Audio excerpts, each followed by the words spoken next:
Brigitte Lahaie, Sud Radio, c'est l'instant Sexy News. Eh bien, Hélène Weckeling, nous accueillons Swazik Belin. Bonjour Swazik. Bonjour Brigitte, bonjour Hélène. Bonjour Swazik.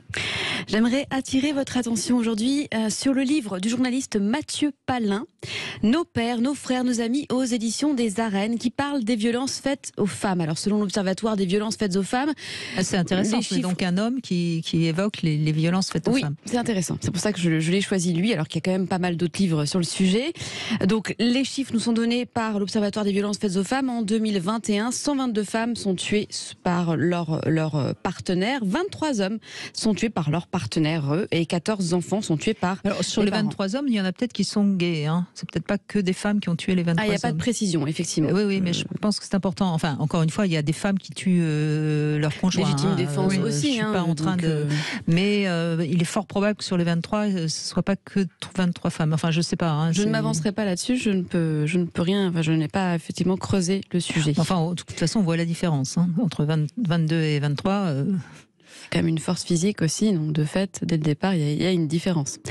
Des livres sur le sujet, comme je vous le disais, effectivement, il en pullule, c'est bien normal, on est dans l'ère de la dénonciation, dans l'ère de la conscience, du changement. On veut déconstruire les schémas et parfois, on ne veut pas seulement accuser, dénoncer, mais aussi comprendre ce qui se cache derrière ces violences domestiques, ces drames qui ont souvent lieu à l'intérieur même du foyer, un lieu qui devrait pourtant respirer la tranquillité, l'apaisement, le bien-être. Si dans ce lieu privé, dans ce cocon, vous n'êtes plus en sécurité, c'est la fin d'un apaisement physique et psychique. Et c'est ce que l'on a notamment pu constater lors des confinements où les violences conjugales ont été médiatisées, les violences au sein du foyer. Sur les enfants aussi. Oui, voilà, c'est ça, qui implique aussi donc les enfants. Même si on pense réussir à les préserver, ces derniers ne sont pas touchés physiquement, mais ce n'est pas anodin de voir sa mère se faire battre, maltraiter, de voir son père hors de lui, hors de contrôle.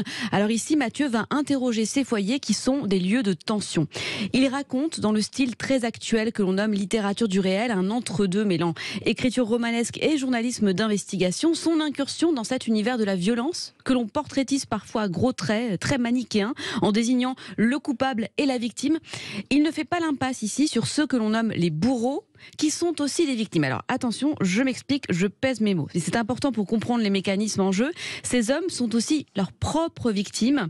Alors je vais me faire huer, évidemment, mais c'est parce que le terme victime est mal interprété ou dévoyé. Il est tout de suite associé à de la compassion, des larmoiements. Mais on ne naît pas violent. On le devient pour différentes raisons, à cause de différents contextes. Je ne me fais pas ici l'avocate du diable, pardon. J'essaie juste de décortiquer les schémas que l'on a en tête, et c'est ce que fait le journaliste-auteur en se rendant dans des groupes de discussion d'hommes accusés par la justice qui suivent des stages de responsabilisation à la violence, des hommes doublement bourreaux, donc de leurs proches, mais aussi d'eux-mêmes, puisqu'ils répètent inlassablement le même schéma. La réponse à leur frustration est la violence, la réponse à leur peur est la violence. La violence peut même se cacher dans une anticipation, l'angoisse d'être trompé, d'être pris pour un con, par exemple. Cette violence est une réponse à des angoisses, elle est instinctive et elle doit d'abord se constater. Ils doivent en prendre conscience pour pouvoir travailler dessus. Mathieu interroge l'enfance, Mathieu c'est le journaliste, donc le parcours, le contexte qui mène au de violence. L'éducation y est pour beaucoup, apprendre à parler, à s'exprimer, à mettre des mots sur ses ressentis, évite de passer par les coups. Il le dit, ces générations où la violence était admise dans la famille est coupable de ces schémas. Il faut donc reconstruire, et la justice aussi a son rôle, celui de pénétrer les sphères privées et faire de ces sujets des questions sociétales. Alors j'ai posé à Mathieu la question de la fatalité qui revient souvent chez des petits garçons notamment qui ont peur de reproduire ensuite à l'âge adulte et donc de devenir des récidivistes. Qu'en est-il? On l'écoute. Quand je suis arrivé dans ce groupe, la première surprise, ça a été de voir que ces hommes condamnés qui, pour certains, étaient multirécidivistes et qui presque tous sortaient de prison, étaient quand même face à une incapacité à pouvoir dire « oui, j'ai frappé ma femme, oui, j'ai un problème, et si je suis ici, c'est pour essayer de le résoudre ». Le déni était comme presque une colonne vertébrale autour de laquelle ils avaient agrégé tout leur discours. Et j'avais l'impression qu'accepter de dire « c'est vrai, j'ai un problème », c'était potentiellement accepter de s'effondrer. Et je pense que c'est aussi une manière de continuer à pouvoir se regarder dans la glace, de dire je l'ai pas fait, plus on le répète, plus on y croit. Je suis pas très optimiste sur les toutes prochaines années, mais il y a quand même un contexte qui permet une prise de conscience, déjà de mecs comme moi, mais aussi des gars qui sont concernés directement par la violence conjugale, et qui peut-être se posaient pas forcément la question. C'est le cas notamment dans le livre d'un personnage comme Franck, qui dit moi je savais même pas que c'était problématique de battre sa femme parce que mon père, ma mère, il l'a tapé le matin, il l'a tapé le midi, il l'a tapé à 4 heures, il l'a tapé le soir. Et en fait, l'évolution de la société, le fait que la norme ait bougé et qu'aujourd'hui la justice dise en fait ces histoires, c'est pas juste des histoires de famille, c'est des histoires qui nous concernent et on va rentrer dans les familles pour les trancher. C'est très juste ce qu'il dit Hélène Vecchiali, c'est tout à fait intéressant. Mais je pense que tant qu'on ne comprendra pas que c'est à l'école et à la petite école, l'école primaire, qu'il faut faire passer les informations aux enfants, on n'avancera pas. C'est pas. Moi, j'ai un ami ancien commissaire qui travaille avec justement des hommes violents et il me dit sur les 10, il y en a à peine 2 qui sont capables de comprendre et de changer. Oui, vous avez raison, Brigitte, à l'école et à la maison, mais à l'école, à la maison, quand les parents frappent, c'est sûr que. Mais à l'école, moi, dans mon avant-dernier livre, là, Le silence des femmes, je raconte qu'un ami architecte qui a fait beaucoup de sport collectif me disait, parce que j'ai interviewé des hommes en disant qu'est-ce que ça serait comme solution pour ces violences faites aux femmes, qu'est-ce qu'il faudrait faire, et il me dit mais peut-être déjà apprendre aux petits garçons à perdre. C'est-à-dire quand ils font des jeux collectifs ou des jeux individuels au tennis, au rugby, etc., leur apprendre à perdre. Et ce qui fait qu'ensuite, quand une fille va leur dire non, ils vont accepter de le prendre en compte parce qu'ils auront compris qu'on peut perdre. Et ça, c'est la frustration et le lâcher prise. C'est vraiment quelque chose d'important, ça. Ouais, non, effectivement, mais en tout cas, on est sur la bonne voie.